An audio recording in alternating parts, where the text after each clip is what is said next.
Nah, ibunya ini karena begitu marahnya kepada anaknya ini yang istilahnya ya suka istilahnya ya kotor atau suka buang makanan di sembarang tempat, dia marah.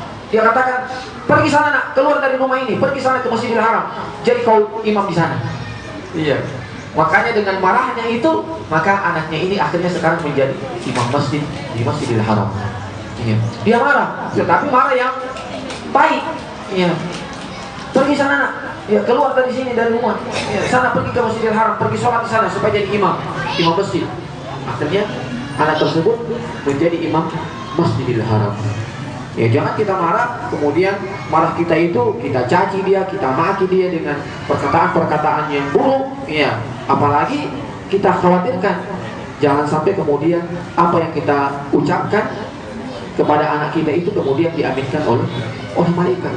Ya, dan ini yang tentunya akan kemudarannya juga kembali kepada orang tuanya.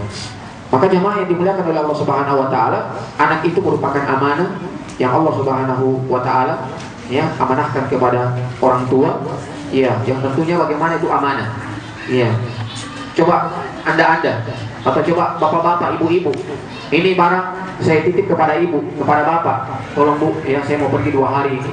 Mau pergi ke luar daerah, tolong dijaga saya punya barang ini. Iya. Bagaimana Anda punya perilaku kepada barang tersebut? Pasti Anda jaga, pasti Anda rawat. Jangan sampai barang ini rusak. Lecet saja, jangan sampai barang itu lecet. Apalagi sampai hilang. Iya. Maka demikian pula, itu anak-anak Anda merupakan amanah dari Allah Subhanahu wa taala kepada Anda. Iya, sama dengan barang ini. Ketika kita amanahkan kepada saudara kita untuk menjaga barang ini, iya pasti akan dijaga dengan begitu baik. Maka demikian pula, ya anak Anda, maka dia merupakan amanah dari Allah Subhanahu wa taala yang tentunya ya ketika amanah itu diberikan kepada Anda, ya maka kapan Anda melalaikan amanah tersebut, maka tentunya Allah Subhanahu wa taala akan marah kepada Anda ketika Anda melalaikan amanah yang Allah Subhanahu wa taala amanahkan kepada Anda. Ya, makanya memang istilahnya tidak akan lepas itu tanggung jawab orang tua sampai hari kiamat nanti. Tidak akan lepas. Orang tua akan diminta pertanggungjawaban ya, dengan anak-anak yang telah Allah Subhanahu wa taala amanahkan kepada mereka. Kullukum ra'in wa kullukum mas'ulun an ra'iyatihi. Iya, setiap kalian adalah ra'in. Iya, setiap kalian itu adalah pemimpin. Ya, dan setiap kalian itu akan dimintai oleh Allah Subhanahu wa taala pertanggungjawaban atas apa yang telah Anda pimpin. Ya, maka ini nasihat untuk orang tua, bapak dan ibu agar kemudian ya istilahnya bagaimana anak-anak kita bisa kemudian mendapatkan ya kebaikan baik mereka di dunia apatah lagi kelak di akhirat. Adapun khusus para guru ya, para guru, maka di sini ada beberapa tanggung jawab atau ada beberapa amanah yang perlu untuk kemudian diperhatikan. Ya, namun ini juga bukan cuma sekedar kepada para guru ya dan para ustazat, tidak, tetapi juga kepada orang tua sekaligus. Yaitu bahwasanya pertama, ya tanggung jawab Anda sebagai guru, ya tanggung jawab Anda sebagai guru atau tanggung jawab Anda sebagai orang tua. Maka bagaimana Anda mendidik anak-anak Anda itu dengan keikhlasan kepada Allah Subhanahu wa taala. Artinya Anda tanamkan pada diri Anda bahwasanya ketika Anda mendidik anak-anak Anda, maka Anda ingin meraih pahala dari Allah Subhanahu wa taala. Capek yang Anda rasakan, lelah yang Anda rasakan, itu jangan Anda kemudian katakan itu adalah sia-sia. Tidak demikian jemaah yang dimuliakan oleh Allah Subhanahu wa taala. Allah sendiri berfirman dalam Al-Quran, Innallaha la yudhi'u ajral muhsinin. Sesungguhnya Allah Subhanahu wa taala tidak akan pernah menyia-nyiakan ajral muhsinin, pahala orang-orang yang berbuat baik. Iya, ketika orang tua berbuat baik kepada anak-anaknya, iya, bukan cuma kemudian perbuatan baik orang tua kepada anak-anaknya itu dalam bentuk dia memberikan uang kepada anak-anaknya, dia memberikan baju kepada anak-anaknya, dia memberikan ya HP atau apalah kepada anak-anaknya sebagai bukti kecintaannya kepada anak-anaknya. Tidak demikian. Di antara bukti kecintaan Anda kepada anak-anak Anda adalah Anda mencari sekolah-sekolah yang kemudian dengan sekolah di mana anak Anda itu belajar, itu bisa menyelamatkan anak Anda dari sisi akidahnya, dari sisi akhlaknya, dari sisi ya ilmunya. Ya sekarang ini kita bingung, iya, menghadapi dan menyikapi tentang bagaimana anak-anak sekarang ini, ya, yang istilahnya ya, yang ikut dalam pergaulan bebas, kemudian terjatuh dalam hal-hal yang buruk. Ya. Bukan siapa yang rugi, kita orang tua juga yang rugi. Nama baik kita, nama baik keluarga kita juga akan tercoreng dengan perlakuan anak-anak kita ketika kita tidak mulai sekarang memikirkan bagaimana kebaikan anak-anak kita ke depan. Makanya itu di Mauritania tadi yang saya ceritakan itu bagaimana ya aib bagi keluarga ketika anak-anak mereka sudah umur 7 tahun kemudian belum hafal Al-Quran. Bagaimana cara mereka kemudian bisa menjadikan dan bisa kemudian melahirkan anak-anak yang bisa menghafal Al-Quran dalam umur 7 tahun. Disebutkan bahwasanya ketika orang tuanya, ibunya itu mengandung, itu sudah mulai ibunya itu melantunkan ayat-ayat Al-Quran. Bahkan ibunya itu semakin dekat dengan masa persalinan, maka dia semakin menghatamkan Al-Quran itu banyak. Itu yang dia lakukan. Iya. Makanya problema sekarang yang kita hadapi itu sangat banyak. Iya. Dengan bagaimana ya istilahnya ya apa yang kita lihat dari remaja-remaja kita. Siapa yang salah? Ya, para pendidiknya, orang tuanya. Ya, sekalipun ya memang kita katakan bahwasanya taufik itu bukan di tangan manusia, taufik itu di tangan Allah Subhanahu wa taala. Tapi kan kita harus mencari cara-caranya, kita harus mencari jalan-jalannya untuk bagaimana anak itu mendapatkan taufik. Kan begitu. Iya. Memang kan yang namanya hidayah itu dari Allah Subhanahu wa taala. Manusia tidak bisa memberikan hidayah. Iya. Contohnya kan banyak. Seperti misalnya ya istri daripada Nabi Nuh kafir, istri daripada Nabi Nuh kafir, tetapi sebaliknya istri daripada Fir'aun mukminah, muslimah. Memang demikian. Namun kan bukan berarti kemudian kita melepaskan begitu saja katakan yang sudah lah. Iya, itu bukan tanggung jawab saya atau itu di luar daripada kemampuan saya, tidak seperti itu. Para orang tua yang kemudian oleh Allah Subhanahu wa taala. Kita harus mencari cara-cara, kita harus mencari jalan, kita harus mengambil asbab. Iya, kita harus ambil asbab. Iya. Bagaimana caranya? Ya, kita kirim anak-anak kita ke sekolah-sekolah yang kemudian sekolah itu mampu menjaga akidah anak-anak kita. Ini yang paling inti, ini yang paling utama. Anak-anak kita itu terjaga agamanya. Ya. Minimal orang tua, kalau orang tuanya itu kemudian anak-anaknya itu rajin sekolah, itu sudah satu kebanggaan itu bagi orang tua itu. Makanya bagusnya juga ya istilahnya dalam dalam pendidikan kita ini ya, bukan cuma mata kuliahnya, mata pelajarannya ya, itu yang kemudian menjadi istilahnya standar utama pada penilaian anak tersebut untuk dia lulus, tidak. Tapi bagaimana juga bisa kita lihat dari agama anak itu, akhlak anak itu bagaimana. Iya. Sekalipun mungkin nilainya agak sedikit rendah, tapi agamanya bagus, akhlaknya bagus, perilakunya bagus, sikapnya bagus di sekolah, tidak pernah melakukan hal-hal yang merupakan pelanggaran di sekolah. Itu kan bisa kita jadikan sebagai ya penyelamat, pengangkat untuk anak itu bisa naik. Ya, saya kira itu bisa jadi jadi bahan pertimbangan untuk sekolah kita semuanya. Iya, bahan pertimbangan untuk sekolah kita semuanya. Makanya insya Allah ya saya telah diamanahkan oleh Dewan Syariah untuk melakukan pengawasan di sekolah-sekolah yang ada di yang berada di bawah lembaga Wahdatul Islamiyah. Ya, saya akan berusaha untuk bagaimana ya istilahnya banyak ya melakukan sharing ya, melakukan sharing dengan ya terutama kepala sekolah ya dan juga guru-guru. Mudah-mudahan saya bisa lakukan itu ya. Dan saya ingin tekankan masalah tersebut ya, bahwasanya kita berharap bahwasanya kenaikan kelas anak kita atau kelulusan ya anak kita jangan cuma bersandar kepada nilainya ya, tetapi bagaimana akhlak, perilaku ya, agama, akidah, iman anak tersebut itu juga menjadi standar utama dalam penilaian anak tersebut. Ya ini yang akan menjadi bahan bahan pekerjaan kami nanti ya, apalagi sebagai pengawas ya. Tentunya yang akan kami awasi itu ya semua yang berkaitan dengan masalah pendidikan anak-anak kita. Ya terutama dalam kaitannya dengan masalah ya agama mereka. Itu yang akan menjadi apa namanya inti daripada pekerjaan kami sebagai pengawas. Ya makanya jamaah yang dimuliakan oleh Allah Subhanahu wa taala, ya. Jadi kita katakan bahwasanya bagaimana ya orang tua itu mengambil ya sebab-sebab asbab. Ya sama dengan kita kan tidak mungkin kita ini istilahnya bisa hidupnya ini kalau kita tidak kerja. Iya. Kalau Anda tidak kerja, Anda tidak mencari, ya tidak mungkin Anda bisa mensekolahkan anak Anda, kan tidak mungkin. Iya. Bagaimana Anda bisa beli bajunya anak-anak Anda? Bagaimana bisa kemudian memberikan makanan kepada anak Anda? Bagaimana kemudian bisa memberikan fasilitas untuk anak Anda? Kan tidak mungkin kalau Anda tidak kerja. Iya.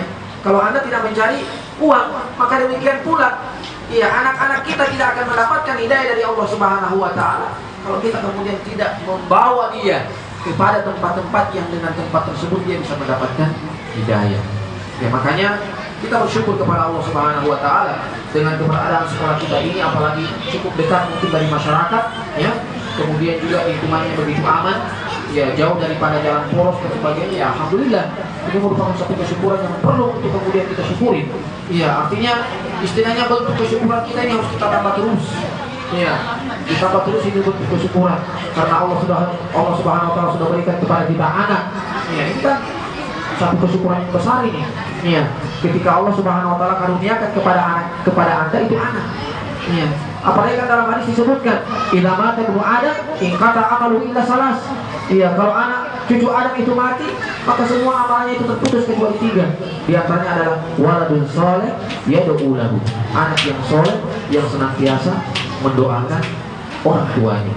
Ya, maka ini ya tugas dan tanggung jawab yang pertama yang harus dimiliki oleh seorang guru dan juga orang tua, yaitu bagaimana dia ikhlas dalam mendidik anak-anaknya. Tentunya dengan keikhlasan tersebut ya akan Anda dapatkan manfaat yang begitu besar. Kemudian juga ya bagaimana guru dan juga orang tua mampu atau ikut bagian yang dalam memecahkan permasalahan-permasalahan yang berkaitan dengan anak kita. Ya, dia ikut. Iya, dia nimbrung, dia masuk. Iya, kalau anak kita ada hal-hal yang kita lihat ada masalahnya, kita ikut memecahkan perkara anak tersebut. Apa masalahnya? Ya, makanya itu kan kisahnya Rasulullah SAW menemui Numair. Iya, kan Numair itu katanya Numair punya burung kecil yang biasa dia gunakan untuk bermain dengan dia. Iya, makanya kemudian suatu hari burungnya itu mati. Iya, burungnya itu mati.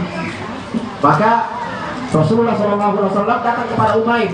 Ya Umair, maka fa'ala Numair. Wahai Umair, apa yang telah dilakukan oleh Numair? Maka Umair mengatakan, ya, sambil dia menangis ya, karena anak-anak, dia bilang, ya, burung saya mati, mainan saya itu mati, burung mainan saya itu mati. Ya, di sini ya kita lihat dalam hadis ini bagaimana Rasulullah SAW ikut, ya, merasakan apa yang dirasakan oleh Umair tadi. Nah, maka demikian pula kita sebagai orang tua, sebagai pendidik, ya kita berusaha untuk ikut dan masuk ya dengan apa yang dialami oleh anak didik kita. Jangan kita marah dia, jangan kita bentak dia, jangan kita apalagi sampai kita pukul. Ya makanya dalam masalah mendidik atau bahkan dalam masalah memukul itu ada kaidahnya, ada badatnya. Tidak boleh memukul anak itu dengan kayu yang begitu kering, tidak boleh memukul anak itu dengan kayu yang begitu basah, tetapi memukul anak itu dengan kayu yang sedang-sedang. Ya, itu tidak terlalu kering dan juga tidak terlalu basah. Ya, cari. Ya, cambuk atau apalah alat pukul kepada anak kita ya dengan sifat seperti itu. Kemudian ya kesalahan-kesalahan yang harus dipukul apa? Gak semua kesalahan harus dengan pukulan. Ada kesalahan-kesalahan yang istilahnya cukup dengan lisan, cukup dengan teguran, cukup dengan ya istilahnya hukuman, tidak perlu harus dipukul dan sebagainya. Ada adab-adabnya. Iya. Kemudian bagian-bagian yang mana yang bisa dipukul, ada adab-adabnya. Tidak boleh bagian-bagian yang istilahnya bagian-bagian vital yang bisa menyebabkan kemudaratan pada anak itu, atau mungkin yang bisa membuat anak itu hilang akalnya, hilang penglihatannya, hilang ya macam-macam. Ya sekarang kan kalau kita lihat di televisi ya, coba bagaimana sekarang ini bukan cuma kejahatan anak kepada orang tua, tetapi sekarang kejahatan orang tua kepada anak. Ya sekarang ini banyak. Kemarin berita yang sempat menghebohkan itu, ya, anaknya dia sendiri yang bunuh. Artinya bahkan dia semen. Iya, ini subhanallah. Makanya memang saya katakan tadi bahwasanya dari apa yang saya ucapkan di awal tadi itu, bagaimana orang tua itu juga bukan cuma anaknya yang dia suruh belajar, tapi dia juga harus ikut belajar. Iya, orang tua juga harus ikut belajar. Iya kan, nanti kan tidak enak kalau misalnya anak-anak kita punya PR. Iya, kemudian anak-anak kita ingin bertanya kepada kita, ya bagaimana itu? Iya, Pak, Bu, ini apa ini maksudnya ini? Atau dia bertanya, saya punya pekerjaan rumah. Ya ini kan juga permasalahan ini. Iya, ini masalah kalau kemudian orang tua tidak bisa apa-apa atau tidak bisa berbuat, tidak bisa membantu. Iya, anak didiknya atau anaknya. Ya makanya orang tua kalau bisa kita katakan dia juga harus belajar. Iya, orang tua dia juga harus belajar.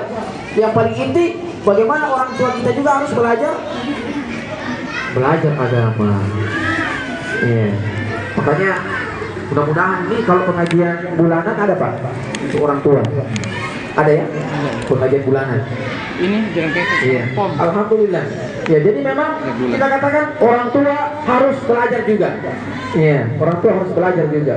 Mau dengan kesibukan Anda yang begitu padat, cari waktu-waktu yang Anda bisa juga belajar. Iya, istilahnya ya kita semua ini sibuk. Iya, tidak ada di antara kita tidak sibuk. Bahkan orang katakan sampai orang tidur juga sibuk. Iya, orang tidur saja juga terkadang sibuk. Ya maka ya kita harapkan dengan kesibukan kita yang begitu banyak untuk ya tentunya sibuk kita ini adalah untuk kemaslahatan anak-anak kita ya tentunya mari kita berusaha untuk bagaimana ya meluangkan waktu kita juga untuk belajar ya untuk terus menambah ya makanya kenapa itu kita lihat generasi dahulu anak-anak dahulu itu bisa menjadi ulama-ulama besar bisa menjadi orang-orang yang ternama orang-orang yang terkenal siapa di belakang mereka orang tua mereka kan begitu. Iya, di belakang seorang ulama ada ibu yang alimah, ada bapak yang alim. Di belakang seorang mujahid ada orang tua yang juga begitu bersungguh-sungguh untuk memberikan pendidikan kepada anak-anaknya. Di belakang seorang yang pintar, yang cerdas, ada orang tua yang memang cerdas dan pintar. Itu seperti itu. Iya. Jadi memang tidak mungkin anak-anak kita itu kemudian bisa kalau itu tidak diikutsertakan orang tuanya. Ya sehingga ini ya menjadi ya tanggung jawab yang kedua yang perlu kemudian diperhatikan bagi orang tua kita dan juga bagi para pendidik adalah bagaimana dia ikut serta dalam menyelesaikan berbagai macam permasalahan-permasalahan yang tentunya dihadapi oleh anak-anak didik kita. Kemudian yang berikutnya adalah terus ya memotivasi anak-anak didik kita ya dengan semangat ya dengan ya bahkan ya kalau bisa semuanya ya semangat untuk berinfak, semangat untuk menjadi pemurah hati, semangat untuk senantiasa membantu orang lain. Ya jadi istilahnya sekolah kita ini bukan cuma istilahnya bagaimana anak-anak kita itu bisa cerdas, tidak. Tapi sekolah kita ini bagaimana anak-anak kita itu juga memiliki akhlak yang baik, perilaku yang baik, suka membantu, ya, suka tersenyum. Itu yang kita ingin bangun. Iya. Banyak kan orang-orang yang istilahnya dari sisi kepandaian pandai, tapi coba akhlak perangainya, perilakunya, sifatnya, sikapnya terkadang tidak begitu baik dengan orang lain. Nah ini tentunya ini perkara permasalahan yang besar kalau seperti ini. Ya makanya ini juga jadi bahan pengawasan kami nih, Ustaz. Iya, bagaimana sekolah-sekolah kita itu bukan cuma perhatian mereka kepada bagaimana keilmuan anak tersebut, tapi juga kita berusaha untuk memperhatikan bagaimana akhlak, perilaku, akidah ya yang dimiliki oleh anak kita tersebut. Kan indah sekali kalau ada sekolah yang terkenal dengan Masya Allah itu anak-anak didiknya Masya Allah, kalau ada tamu begitu santun, bahkan ya di dalam ruangan itu mereka saling ya menyiarkan yang namanya syiar-syiar Islam, salam, senyum, saling sapa dan sebagainya. Itu yang istilahnya harus juga menjadi bahan ya prioritas kita dalam pendidikan anak-anak kita. Iya, artinya kita motivasi mereka, kita beri semangat mereka, bukan cuma semangat untuk mempelajari ilmu, tetapi juga semangat, iya, untuk juga memiliki perilaku akhlak yang baik.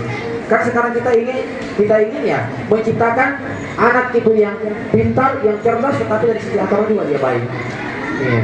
Artinya ya, mereka kan apa namanya, ketika mereka dewasa kan ya, mungkin mereka punya cita-cita ingin jadi dokter, tapi kan kita ingin dia dokter sekaligus dia juga adalah orang yang pintar dalam ilmu syar'i.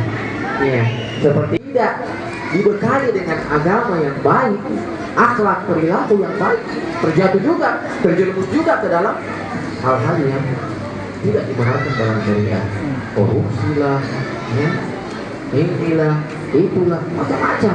Padahal mereka itu difigurkan, mereka itu ya tauladan, mereka itu pemimpin. Tapi karena pendidikan agama itu tidak diperhatikan, maka akibatnya seperti itu. Ya, maka sekolah kita itu kita harapkan seperti itu. Ya, bagaimana peningkatan kualitas keilmuan yang ada pada anak kita, tapi juga peningkatan kualitas keimanan, akidah, akhlak, suluk, perilaku, sifat, itu juga harus menjadi perhatian dan target yang utama pada kita. Kemudian juga adalah bagaimana senantiasa menanamkan kesikohan kepada anak kita. Ya, kesikohan di sini artinya bagaimana anak-anak kita itu memiliki istilahnya dia rasa tanggung jawab dengan apa yang dia lakukan. Itu juga penting. Ya, harus kita tanamkan. Jangan kita tanamkan rasa ketakutan kepada anak-anak kita, tapi harus kita tanamkan ya istilahnya ya semangat yang tinggi. Ya, artinya ya memang kita ini kan dikeluarkan dari perut ibu-ibu kita dalam keadaan yang sama serupa. Ya. Tapi kan ketika kita dewasa ya berbeda-beda. Tentunya perbedaan itu ada ketika semangat itu berbeda-beda memang. Ada yang semangat yang memang tinggi ya, maka dia juga akan mendapatkan dari hasil semangatnya tersebut. Ya, jadi istilahnya bagaimana ya kita berusaha untuk menanamkan kefiqahan. Ya, artinya anak itu mengetahui bahwasanya saya mampu untuk melakukannya. Ya, saya bisa. Ya, makanya di buku-buku kita itu juga ya, kalau bisa, saya bisa untuk ini, saya bisa untuk itu, saya bisa untuk lakukan ini. Itu juga harus bisa. Ya, makanya dalam buku-buku yang kemarin kita kita buat itu untuk anak-anak didik kita, ya kalau bisa dibuatkan seperti itu, saya bisa. Ya, saya bisa untuk melakukan ini, saya bisa untuk melakukan itu. Nah, ini kan untuk menanamkan kepada anak-anak kita itu kesikohan. Bahwasanya dia mampu untuk mengerjakannya. Iya, dia mampu untuk mengerjakannya. Tapi tentunya ya orang tua juga terus harus memberikan dorongan, dan guru-guru juga harus memberikan dorongan. Saya mampu untuk sholat, iya. Saya mampu untuk mengaji, saya mampu untuk menghafal Al-Quran, saya mampu untuk menjadi alim. Ya, begitu. Artinya saya bisa. Ya, memang ini harus ya kita tanamkan sejak dini kepada anak-anak kita itu kesikohan pada dirinya sendiri. Iya. Artinya ya kita berikan kepada dia tanggung jawab untuk bisa melakukan satu hal yang memang untuk kebaikannya. Kemudian juga ya di antara hal yang berkaitan dengan masalah tanggung jawab orang guru dan juga kepada orang tua adalah bagaimana anak-anak didik kita itu atau anak-anak kita tetap kita awasi. Ya, tetap melakukan pengawasan kepada mereka. Apalagi sekarang ini kan ya, dunia sekarang ini adalah dunia maya. Ya, dunia maya. Artinya semuanya istilahnya dengan teknologi. Ya, makanya memang perlu untuk kemudian kita jaga, kita lakukan pengawasan kepada anak-anak kita. Ya, alat-alat atau apa-apa yang mereka pegang itu harus dalam pengawasan kita. Ya, makanya kalau misalnya anak kita berikan kepada mereka laptop atau alat apa saja, kita usahakan laptop itu dia gunakan di ruang yang terbuka. Ya, bukan di ruang yang tertutup. Supaya dia istilahnya ya merasa terawas. Kalau saya ingin buka sesuatu yang tidak benar, ini langsung kelihatan.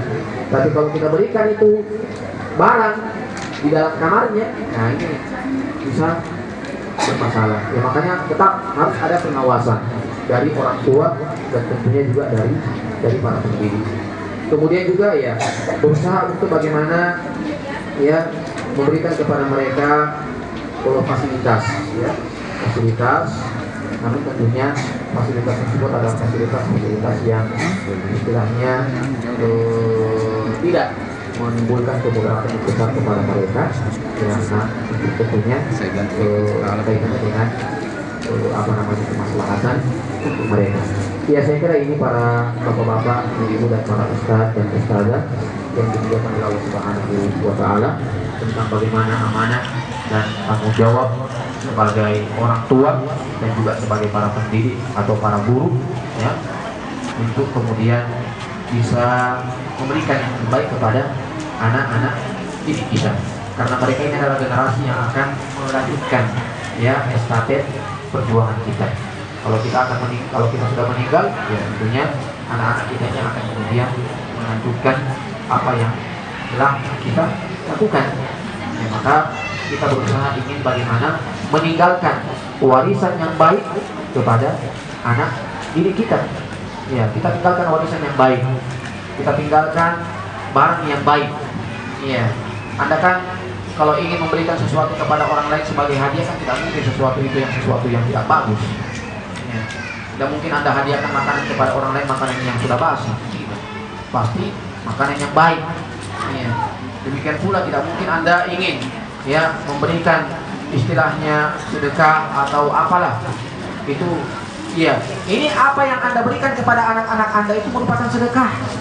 Ya, itu sedekah yang Anda berikan kepada anak-anak Anda. Ya.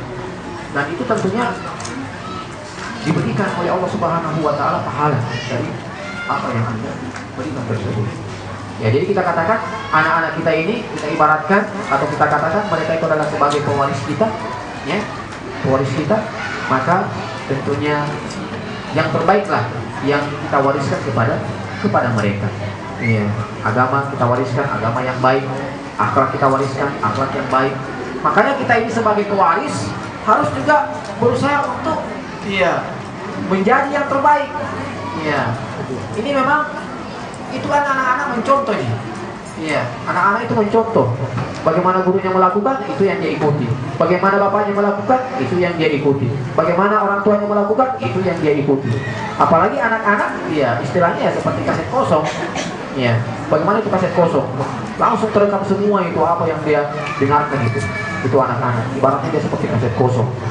Ya, makanya orang tua ini dan para pendidik, para guru-guru dan para ustaz dan para ustazah ini istilahnya antum-antum lah atau anda-anda lah, itu yang merupakan, ya, figur yang bisa memberikan kemaslahatan kepada anak-anak kita.